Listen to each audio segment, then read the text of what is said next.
পঞ্চগড়ে করতোয়া নদীতে ট্রলারডুবির ঘটনায় আরো 15 জনের মরদেহ উদ্ধার, মৃতের সংখ্যা বেড়ে দাঁড়ালো 40 জনে। চট্টগ্রামের পতেঙ্গা থানার স্বর্ণ চোরাচালান মামলায় এক চীনা নাগরিকের 7 বছরের কারাদণ্ড, 50,000 টাকা জরিমানা। নীলফামারীর সৈয়দপুরে ক্ষুদ্র ও মাঝারি শিল্পে বিপ্লব, ঝুট কাপড়ের ক্ষুদ্র গার্মেন্ট শিল্পে সফলতায় খুশি সংশ্লিষ্টরা।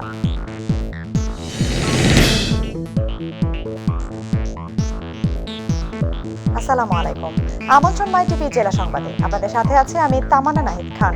শুনছিলেন শিরোনাম, এবার বিস্তারিত।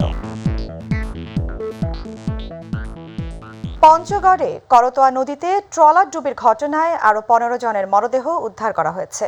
এতে মৃতের সংখ্যা বেড়ে দাঁড়িয়েছে 40 জনে। এ ঘটনায় এখনো নিখোঁজ রয়েছেন অনেকে। নিখোঁজ স্বজনদের খোঁজে ভিড় করছেন বহু মানুষ।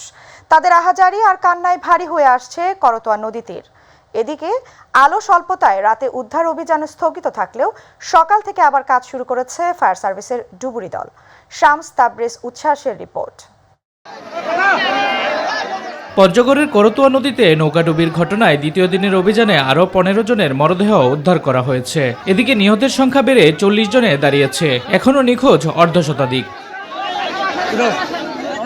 নামার পরে লাশ খুঁজতেছি, কেউ পাচ্ছি না। কাছাকাছি দেখলাম মুড়া টুরা উঠাচ্ছি, পাই না। তারপরে আরেকটু আগে গেলাম, লাগলো আমার ঠ্যাঙে। যখন ঠ্যাঙে নাইলাম তখন আমার সাথের লোকগুলো দাঁড়াও, এখানে লোক আছে, বাস আমরা লোক উঠাই নিলাম। সকাল 5:30টার দিকে দ্বিতীয় দিনের উদ্ধার অভিযান শুরু হয়। উদ্ধার কাজে অংশ নিয়েছে রংপুর, রাজশাহী, পঞ্চগড়ের ফায়ার সার্ভিসের 3টি ডুবুরি দল। ভোর থেকে কান্নায় আহাজারিতে আউলিয়া ঘাটপাড়ে জড়ো হন স্বজন হারানো মানুষজন। প্রিয়জনকে জীবিত পাওয়ার আশা হারিয়েছে গেল রাতেই। এখন মরদেহটিও মিলবে কিনা, সুযোগ পাবে কিনা শেষবারের সাক্ষাতের সেই চাপা আর্তনাদের ভাষা যেন টলমল করছে এক একজনের চোখে মুখে। নৌকাডুবির স্থান থেকে উজানো ভাটির প্রায় 20 কিলোমিটার জুড়ে উদ্ধার কাজ চালাচ্ছে ফায়ার সার্ভিস। এই কাজ কখন শেষ হবে তা এখনই বলা যাচ্ছে না। এর আগে রবিবার রাত পর্যন্ত 25 জনের মরদেহ ও 30 জনকে জীবিত উদ্ধার করা হয়। এছাড়াও 65 জন নিখোঁজ রয়েছে বলে খসড়া তালিকা প্রকাশ করেছে প্রশাসন। ঘটনা তদন্তে 5 সদস্যের কমিটি গঠন করেছে জেলা প্রশাসন। অতিরিক্ত যাত্রী বোঝার কারণে এই একটি দুর্ঘটনা ঘটেছে। এটি আমরা সুনির্দিষ্টভাবে এর জন্য কেউ দায়ী কিনা আমরা সেটা খুঁজে, এবং প্রশাসনের দিক থেকে কারো কোনো গাফিলতি আছে কিনা সেটা খুঁজে দেখার জন্য ইতিমধ্যে আমরা একটি তদন্ত কমিটি গঠন করেছি। তৎপরতা আরো জোরদার করে নিখোঁজদের উদ্ধারের দাবি স্বজনদের। শামস তাবরিজ উচ্ছ্বাস, মাই টিভি নিউজ ডেস্ক। এদিকে পঞ্চগড়ের বোদায় করতোয়া নদীতে নৌকাডুবির ঘটনায় নিখোঁজ 7 জনের মরদেহ দিনাজপুরের বীরগঞ্জ ও খানসামা উপজেলা নদী থেকে উদ্ধার করা হয়েছে। সকাল থেকে বীরগঞ্জ ও খানসামার উপজেলার আত্রাই নদী থেকে তাদের মরদেহ উদ্ধার করা হয়। তাদের মধ্যে 2 জন শিশু এবং 5 জন নারী রয়েছে।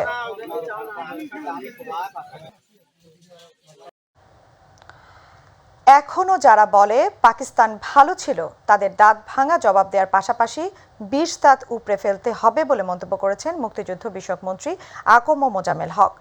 দুপুরে শরীয়তপুর সদর উপজেলা মুক্তিযোদ্ধা কমপ্লেক্স ভবন ও ভার্চুয়ালি জাজিরা উপজেলা মুক্তিযোদ্ধা কমপ্লেক্স ভবন উদ্বোধনী অনুষ্ঠানে প্রধান অতিথির বক্তব্যে তিনি এসব কথা বলেন। বঙ্গবন্ধুর নির্দেশে আমরা অস্ত্র জমা দিয়েছি, ট্রেনিং জমা দিই নাই, আমাদের চেতনাও আমরা জমা দিই নাই। তাই যারা বলে পাকিস্তান ভালো ছিল, তাদের দাঁত ভাঙার জবাব দিতে হবে, 20 দাঁত উপরে ফেলতে হবে। চট্টগ্রাম নগরীর পতেঙ্গা থানার স্বর্ণ চোরাচালান মামলায় ফ্যান রঙ্গুই নামের এক চীনা নাগরিককে 7 বছরের কারাদণ্ড দিয়েছেন আদালত। এছাড়া তাকে 50,000 টাকা জরিমানা এবং অনাদায়ে আরও 3 মাসের কারাদণ্ড দেওয়া হয়। চট্টগ্রাম মহানগর দায়রা জজ ডক্টর জেবুন্নেসা বেগমের আদালত এ রায় দেন। রায়ের সময় আসামি আদালতে উপস্থিত ছিলেন।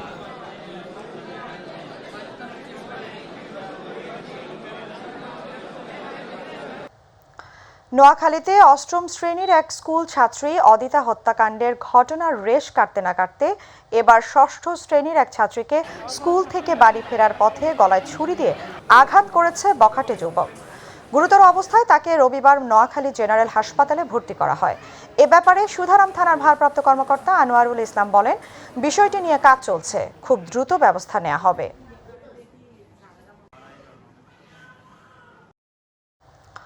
কসবায় 46 কেজি গাঁজা সহ 5 জনকে আটক করেছে কসবা থানা police. Officers in charge Mohammad Mohiuddin এর নেতৃত্বে পৌর এলাকা গুলি সহ থেকে 10 কেজি গাঁজা সহ 5 জনকে আটক করে পুলিশ ও অপরদিকে পুলিশের উপস্থিতি টের পেয়ে ফেলে যাওয়া 36 কেজি গাঁজা জব্দ করে পুলিশ।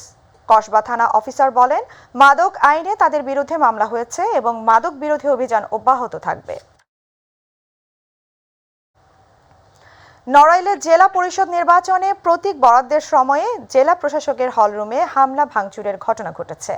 এ সময় পুলিশ সহ অন্তত 8 জন আহত হয়েছে। এ বিষয়ে জেলা প্রশাসক হাবিবুর রহমান জানান, প্রাথমিকভাবে কাউন্সিলর প্রার্থী ওবায়দুর রহমান ও খোকন কুমার সাহাকে শোকজ করা হবে এবং নির্বাচন কমিশনে জানানো হবে।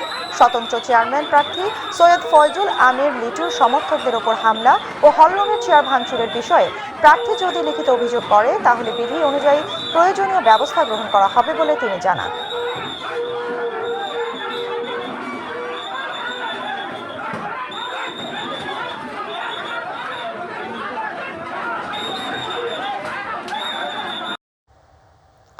নীলফামারীর বাণিজ্যিক শহর সৈয়দপুরে ক্ষুদ্র ও মাঝারি শিল্পে বিপ্লব ঘটেছে।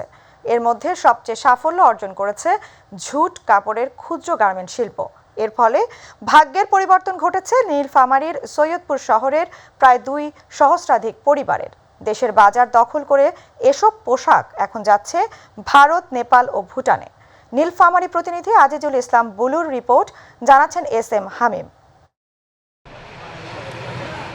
উত্তরাঞ্চলের মিনি চায়না হিসাবে খ্যাত নীলফামারীর সৈয়দপুর। এখানে এশিয়া মহাদেশের মধ্যে সর্ববৃহৎ রেল কারখানা সহ রয়েছে নীলফামারীর সংহলসি ইউনিয়নের উত্তরা ইপিজেড, যেখানে প্রায় 50,000 মানুষের কর্মসংস্থানের সুযোগ সৃষ্টি হয়েছে। সৈয়দপুর শহরের নতুন বাবুপাড়া, মিস্ত্রিপাড়া, মুন্সীগঞ্জ, পুরাতন বাবুপাড়া, গুলাহাট, ঘোড়াহাট, বাসিবাড়ি, নিয়ামতপুরের আটকে পড়া পাকিস্তানিদের 22টি বিহারি ক্যাম্পের প্রতিটি বাড়ি বাড়ি গড়ে উঠেছে ক্ষুদ্র পোশাক কারখানা। সৈয়দপুর বিলাস গার্মেন্টসে প্রায় 10 বছর আগে যখন চালু হয় তখন থেকে আমি কাজ করতেছি। প্রায় 10,000 টাকা মাসে রোজগার করি। আমাদের কারখানায় জ্যাকেট তৈরি হয়, আরও অন্যান্য কারখানা প্যান্ট, জিন্সের প্যান্ট, শার্ট। জুট কাপড়গুলো বিভিন্ন জায়গা থেকে জোগাড় করে এনে মোবাইল 3/4 প্যান্ট ও জ্যাকেট তৈরি করে এলাকার গ্রামগঞ্জের চাহিদা মেটাচ্ছেন। উৎপাদিত পণ্য পার্শ্ববর্তী দেশ ভারতের মুম্বাই শহর, কলকাতার শিলিগুড়ি, জলপাইগুড়ি সহ নেপাল এবং ভুটানে এ পোশাক রপ্তানি করা হচ্ছে। আমি জুট থেকে অনেক ধরনেরই পোশাক তৈরি করে থাকি। এরকম জ্যাকেট তৈরি হয়, প্রায় 200 থেকে 250 কারখানা আছে। সৈয়দপুরে বিভিন্ন ছোট ছোট কারখানা আমার কাছ থেকে এই কাপড়গুলো নিয়ে যায়। সৈয়দপুরে প্রায় 200 থেকে 300 ছোট মাঝারি মানের গার্মেন্টস গড়ে উঠেছে। এখানের তৈরি পোশাক বিদেশেও রপ্তানি হচ্ছে বলে জানান নীলফামারীর চেম্বার সভাপতি। লোকাল চাহিদা মিটিয়ে ভুটান, ভারত এবং নেপালে এখানে রপ্তানি করা হয়। উন্নত দেশগুলোতেও এসব পোশাক রপ্তানি করা গেলে এলাকার ব্যবসা বাণিজ্য আরও প্রসারিত হবে বলে মনে করেন উদ্যোক্তারা। SM হামিম, মাই টিভি নিউজ ডেস্ক। দর্শক, এবার আমাদের কৃষি।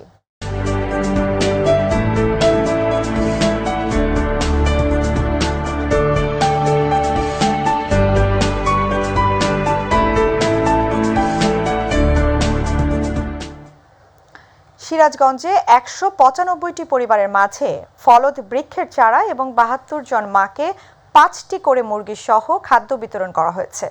সকালে বেসরকারি উন্নয়ন সংস্থা গুড নেইবার্স বাংলাদেশ সিরাজগঞ্জের CDPর আয়োজনে এই বিতরণ কাজের উদ্বোধন করেন উপজেলা পরিষদের চেয়ারম্যান ইমরুল হোসেন তালুকদার।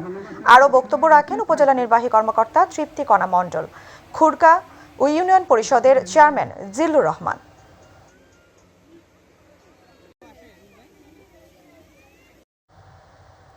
সিরাজগঞ্জের তাড়াশে কৃষি প্রণোদনার আওতায় ক্ষুদ্র ও প্রান্তিক কৃষকদের মাঝে বীজ বিতরণ করা হয়েছে। উপজেলা নির্বাহী কর্মকর্তা মেজবাউল করিমের সভাপতিত্বে উপজেলা পরিষদের চেয়ারম্যান অধ্যক্ষ মনিরুজ্জামান মনি, কৃষি কর্মকর্তা লুৎফুন নাহার লুনা সহ অন্যান্যরা উপস্থিত ছিলেন। নড়াইলের লোহাগড়া উপজেলায় 2 দিন ব্যাপী অনাবাদি পতিত জমি ও বসত বাড়ির আঙিনায় পারিবারিক পুষ্টি বাগান স্থাপন প্রকল্পের আওতায় 2 দিন ব্যাপী কৃষক প্রশিক্ষণ অনুষ্ঠিত হয়েছে। লোহাগড়া উপজেলা কৃষি অফিসের হলরুমে এ প্রশিক্ষণে উপজেলা কৃষি কর্মকর্তা ফারজানা আক্তার ও জেলা প্রশিক্ষণ কর্মকর্তা আব্দুল্লাহ আল মামুন উপস্থিত ছিলেন।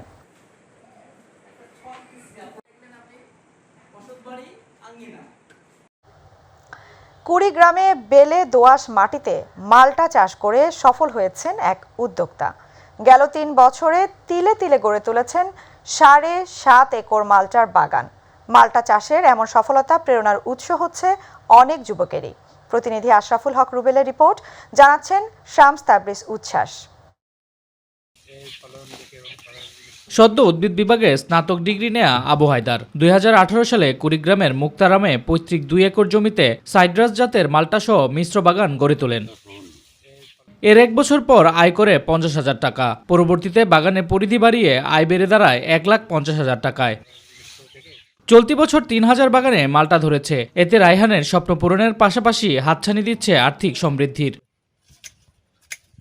মাল্টার এই বাগান দেখতে এসে অনেকেই মাল্টা চাষ করার পরিকল্পনাও করছেন। আমাদের কুড়িগ্রাম অঞ্চলে যে এত সুন্দর মালটা হতে পারে আমি কখনোই ভাবতে পারিনি। আমারও ইচ্ছা আছে যাতে আমিও এরকম একটা বাগান করতে পারি। ১০-১৫ জন রোজ দিন কাজ করতেছি আমরা। আল্লাহর রহমতে পরিবার আমাদের খুব সুষ্ঠুই চলছে। মাল্টার এই বাগানকে আরও সম্প্রসারিত করার আশা রায়হানের। ইয়েলো মালটা রোপণ করছি। এই মালটা থেকে এবছর আমি আশা করি ৩.৫ লক্ষ থেকে ৪ লক্ষ টাকার মালটা বিক্রি করতে পারবো। সফলতার এমন হাতছানির পাশে সর্বদা থাকবেন বলে প্রত্যাশা ব্যক্ত করেন কৃষি বিভাগ। কুড়িগ্রাম জেলার মাটিতে মালটা চাষ খুবই ভালো হচ্ছে। আশা করছি অদূর ভবিষ্যতে এর সম্প্রসারণ সর্বত্র ছড়িয়ে পড়ুক এবং কৃষি সম্প্রসারণ অধিদপ্তরের পক্ষ থেকে আমাদের তদারকি এবং পরামর্শ অব্যাহত আছে। শামস তাবরিজ উচ্ছ্বাস, মাই টিভি নিউজ ডেস্ক। কুমিল্লার তিতাস উপজেলায় যৌতুকের দাবিতে গৃহবধূকে পাশবিক নির্যাতনের অভিযোগ উঠেছে স্বামী, শাশুড়ি ও ননদের বিরুদ্ধে। পুলিশ ও এলাকাবাসী জানায়, তিতাস উপজেলার মৌটুপি গ্রামের নাইম সরকারের সাথে গত ৪ বছর পূর্বে দাউদকান্দির মাদলা গ্রামের খাদিজার বিয়ে হয়। বিয়ের পর থেকে যৌতুকের জন্য গৃহবধূ খাদিজাকে নির্যাতন করত স্বামী নাইম। এ ব্যাপারে কুমিল্লার তিতাস থানায় একটি মামলা দায়ের করা হয়েছে। নোংরা পরিবেশে খাবার তৈরি, মেয়াদোত্তীর্ণ টেস্ট কিট মূল্য তালিকা প্রদর্শন না করায় চাঁদপুর মতলব উত্তর উপজেলার 4টি প্রতিষ্ঠানকে ৩১,০০০ টাকা জরিমানা করেছে জাতীয় ভোক্তা অধিকার সংরক্ষণ অধিদপ্তর। চাঁদপুর জেলা কার্যালয়ের সহকারী পরিচালকের নেতৃত্বে উপজেলার বিভিন্ন বাজার এলাকায় এ অভিযান পরিচালনা করা হয়।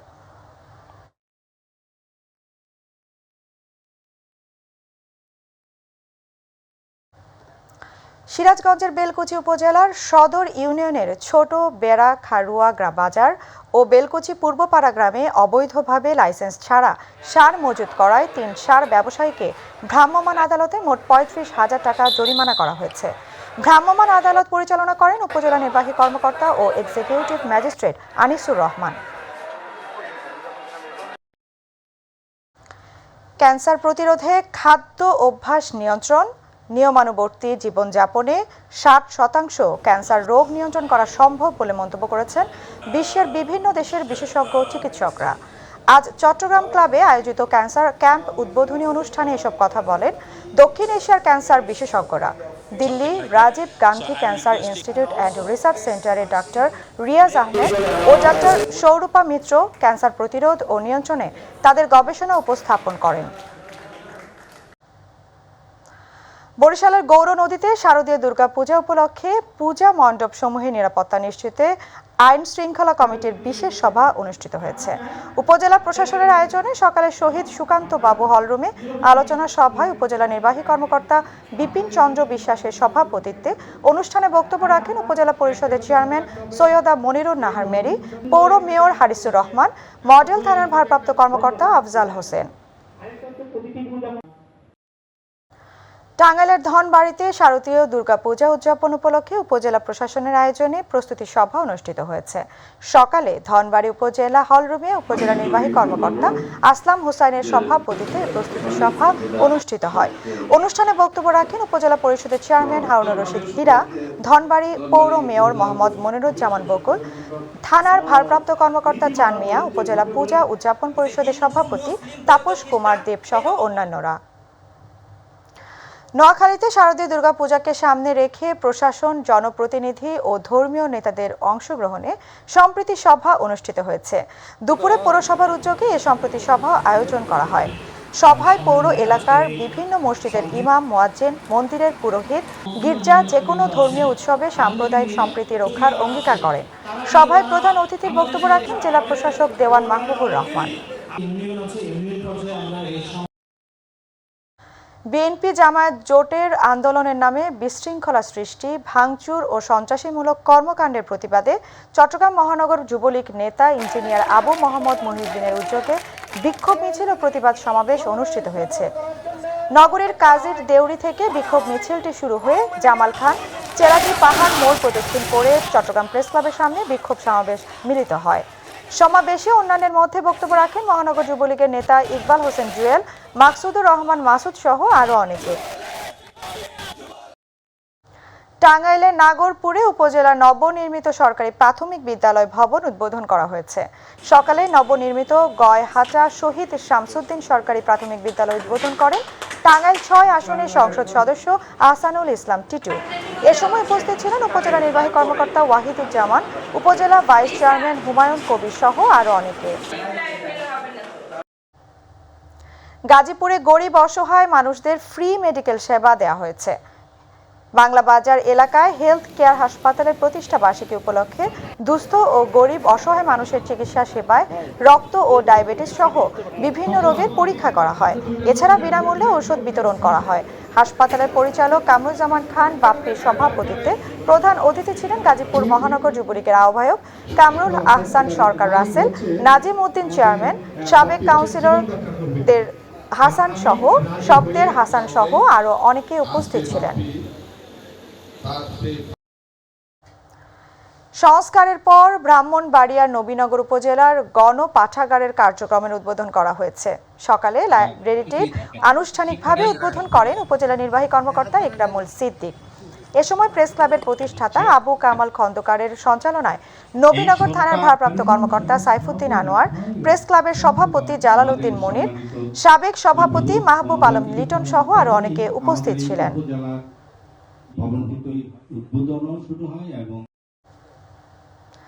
কুষ্টিয়ায় মুক্তি নারী ও শিশু উন্নয়ন সংস্থার উদ্যোগে জ্ঞানী ও যুব দলের লবি এবং অ্যাডভোকেসি বিষয়ক দক্ষতা অর্জনের লক্ষ্যে প্রশিক্ষণ কর্মশালা অনুষ্ঠিত হয়েছে। সকালে দি লেপ্রোসি মিশন ইন্টারন্যাশনাল বাংলাদেশ ও দি লেপ্রোসি মিশন নেদারল্যান্ডের সহযোগিতায় ফ্রি প্রকল্পের কর্মসূচির উদ্বোধন করেন কুষ্টিয়ার চেম্বার অব কমার্সের পরিচালক শাকিল কাদেরি। রাজশাহী সিটি কর্পোরেশনের আয়োজনে USAID local health system sustainability প্রকল্পের 2 দিনব্যাপী পিয়ার লার্নিং কর্মশালা অনুষ্ঠিত হয়েছে। উদ্বোধনী পর্বে প্রধান অতিথি ছিলেন আওয়ামী লীগের সভাপতিমণ্ডলীর সদস্য ও রাজশাহী সিটি কর্পোরেশনের মেয়র AHM খায়রুজ্জামান লিটন। কর্মশালায় রাজশাহী, চট্টগ্রাম ও সিলেট সিটি কর্পোরেশন ও 11টি পৌরসভায় কিভাবে কারিগরি সহায়তা প্রদান করে আসছে তা তুলে ধরা হয়।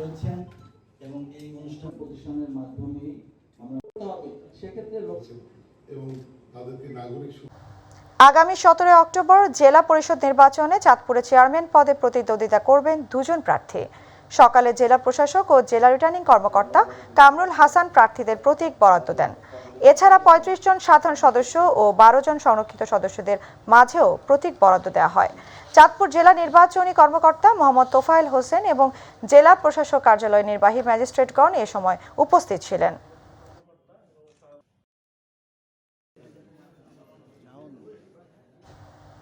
কুড়িগ্রাম জেলা পরিষদ নির্বাচনে প্রার্থীদের প্রতীক বরাদ্দ দেওয়া হয়েছে। দুপুরে জেলা প্রশাসক কার্যালয়ের সম্মেলন কক্ষে প্রতীক বরাদ্দ দেন জেলা প্রশাসক ও জেলা রিটার্নিং কর্মকর্তা মোহাম্মদ রেজাউল করিম। এতে উপস্থিত ছিলেন জেলা নির্বাচনী কর্মকর্তা ও সহকারী রিটার্নিং কর্মকর্তা জাহাঙ্গীর আলম রাকিব। নির্বাচনে জাফর আলী জেলা পরিষদ চেয়ারম্যান হিসেবে বিনা প্রতিদ্বন্দ্বিতায় নির্বাচিত হওয়ায় শুধুমাত্র সদস্য ও সংরক্ষিত মহিলা সদস্য পদে প্রতীক বরাদ্দ দেওয়া হয়েছে। এদিকে চুয়াডাঙ্গায় জেলা পরিষদ নির্বাচনে প্রার্থীদের মাঝে প্রতীক বরাদ্দ দেওয়া হয়েছে। সকালে জেলা প্রশাসকের কার্যালয়ের সম্মেলন কক্ষে জেলা প্রশাসক ও রিটার্নিং কর্মকর্তা মোহাম্মদ আমিনুল ইসলাম খান প্রার্থীদের হাতে প্রতীক তুলে দেন। এ সময় জেলা নির্বাচনী কর্মকর্তা ও সহকারী রিটার্নিং কর্মকর্তা তারেক আহমেদ ও সকল প্রার্থী উপস্থিত ছিলেন।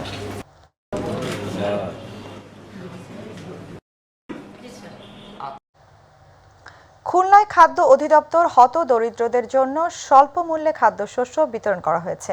সকালে ডুমুরিয়া বাজার এলাকায় ডিলার মেসার্স খান ট্রেডার্স থেকে খাদ্যশস্য বিতরণ কার্যক্রম শুরু করেন উপজেলা নির্বাহী কর্মকর্তা শরীফ আসিফ রহমান। প্রতি কার্ডে 30 কেজি চাল 15 টাকা দরে বিতরণ করা হয়। এতে স্বল্প মূল্যে চাল পেয়ে খুশি সাধারণ জনগণ। খাদ্য অধিদপ্তরের নরসিংদীতে অনুষ্ঠিত হয়ে গেল দিনব্যাপী উদ্যোক্তা সম্মেলন। জেলা শিল্পকলা একাডেমিতে এই সম্মেলনের আয়োজন করা হয়। সম্মেলনে জেলার প্রায় 5 শতাধিক উদ্যোক্তা অংশ নেন। এছাড়া উদ্যোক্তাদের তৈরি নিজস্ব পণ্য স্থাপন করা হয় 1 ডজন স্টল।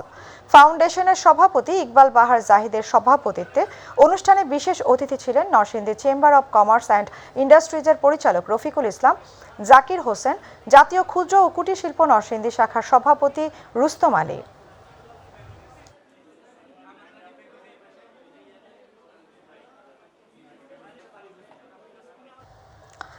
গাইবান্ধার গোবিন্দগঞ্জে ক্ষুদ্র নৃতাত্ত্বিক আদিবাসী জনগোষ্ঠী সাংস্কৃতিক কেন্দ্রের স্থান পরিবর্তন, স্বচ্ছ কমিটি গঠন ও দ্রুত বাস্তবায়নের দাবিতে মানববন্ধন অনুষ্ঠিত হয়েছে।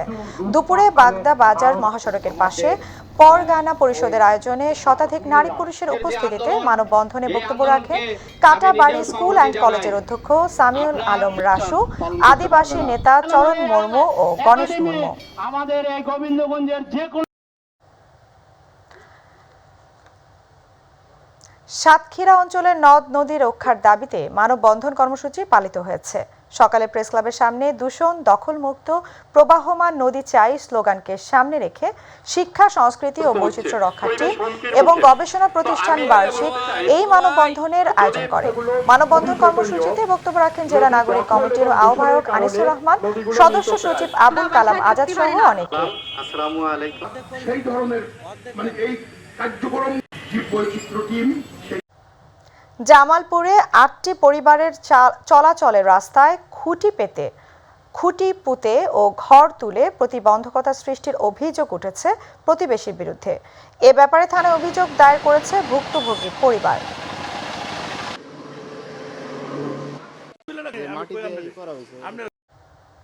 চট্টগ্রামের মাদারবাড়ি শোভনিয়া ক্লাবের নতুন কমিটির অভিষেক এবং সিজেকেএস ও সিডিএফএ কিশোর ফুটবল লিগে 5মবারের মতো চ্যাম্পিয়ন হওয়া খেলোয়াড়দের সংবর্ধনা দেওয়া হয়েছে।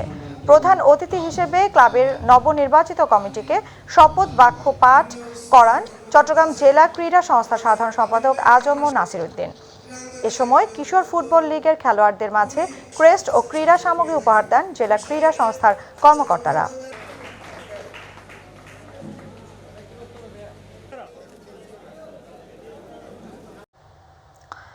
দর্শক, সংবাদ শেষ করব পার্বত্য অঞ্চল থেকে উঠে আসা সফল এক নারী ফুটবলারের প্রতিবেদন দিয়ে।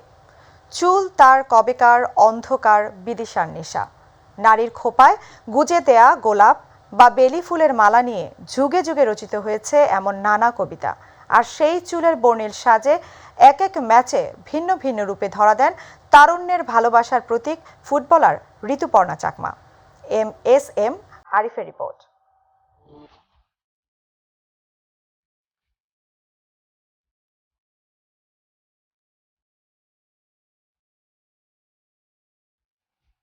না কোনো ছলাকলা জানেন না ফুটবলার ঋতুপর্ণা চাকমা। চুল তার সবচেয়ে পছন্দের একটি অংশ, তাতে বাহারি সব বাঁধনে কারো মনের আয়না ভাঙলে কি যায় আসে। ঋতু এখন পুরো জাতির নয়নমণি, আর তরুণদের কাছে তো আরও এক ধাপ বেশি, সেটি নেহাত ফুটবলার বলেই। মনে প্রশ্ন জাগতেই পারে এ চুলের রহস্য কি, কেনই বা আলাদা ম্যাচে ভিন্ন ভিন্ন আঙ্গিকে বাঁধেন চুল। হ্যাঁ, চুল আমার সবচেয়ে পছন্দের জিনিস হচ্ছে আমার চুল। আমার লম্বা চুল খুব পছন্দ, তো খেলার সময় তো লম্বা চুলের একটু প্রবলেমই হয়, সেক্ষেত্রে আমি বেনি করে। চুলের মতোই রহস্যে ঘেরা ঋতুপর্ণার জীবন। সে রহস্য ভেদ হয় কখনো, আবার হয় না। বাবা হারিয়েছেন ছোট ভাইকেও। রাঙামাটির প্রত্যন্ত অঞ্চলে নিম্নবিত্ত পরিবারে জন্ম নেয়া এই তরুণী জীবনযুদ্ধে যেন একাই লড়েছেন। বোনের বাড়ি গিয়ে কাজ করে দিন এনে দিন খেয়ে হচ্ছে বড় হয়েছে। অনেকে দিন মজুরি করে বুট কেনার টাকাও পর্যন্ত ছিল না। বিশেষ করে আমি বলবো যে আমার তো কোনো সেরকম কোনো ভালো অবস্থাই ছিল না। আমার বাড়ি ছিল একদম কুড়ে ঘরের মতো। জীবনের কঠিন বাস্তবতার নানান চড়াই উতরাই পেরিয়ে বুকে আঁকড়ে ধরে রেখেছেন ফুটবল। লড়াইয়ে পাশে পেয়েছেন কিছু প্রিয়জনকে। আমার জেঠু, আমার বাবা যখন মারা যায় তখন সে নিজের ছোট ভাইয়ের কাছে রেখে আমার থাকা খাওয়া খেলাধুলা সব কিছুই হচ্ছে সুযোগ সুবিধা করে দেন। শুধু উনি না, অনেকেই ছিলেন, দারুসুনি স্যার, তারপরে শিলামং মারমা, শশীমণি স্যার। আসলে কারোর অবদান কারোর থেকে কম না। যে গ্রাম, যে মানুষগুলোর অবদানে আজকের ঋতুপর্ণা হয়ে ওঠা, তাদের জন্য কিছু করার ইচ্ছা সব সময়ের, তবে সামর্থ্য যে কুলিয়ে ওঠে না। আজকে যে ওনাদের জন্য আমি এই যে শপথ হয়েছি, আমার দেওয়ার তো তেমন কোনো সামর্থ্য আমার কাছে নাই। আমার দেওয়ার, আমি সবসময় ওনাদের কাছে যে কৃতজ্ঞ। এস.এম. আরিফ, মাই টিভি, ঢাকা।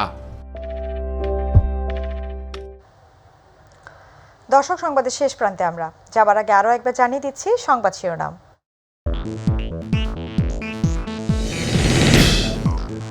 পঞ্চগড়ে করতোয়া নদীতে ট্রলারডুবির ঘটনায় আরো 15 জনের মরদেহ উদ্ধার। মৃতের সংখ্যা বেড়ে দাঁড়ালো 40 জনে। চট্টগ্রামের পতেঙ্গা থানার স্বর্ণ চোরাচালান মামলায় এক চীনা নাগরিকের 7 বছরের কারাদণ্ড, 50,000 টাকা জরিমানা। নীলফামারী সৈয়দপুরে ক্ষুদ্র মাঝারি শিল্পে বিপ্লব, ঝুট কাপড়ের ক্ষুদ্র গার্মেন্ট শিল্পে সফলতায় খুশি সংশ্লিষ্টরা।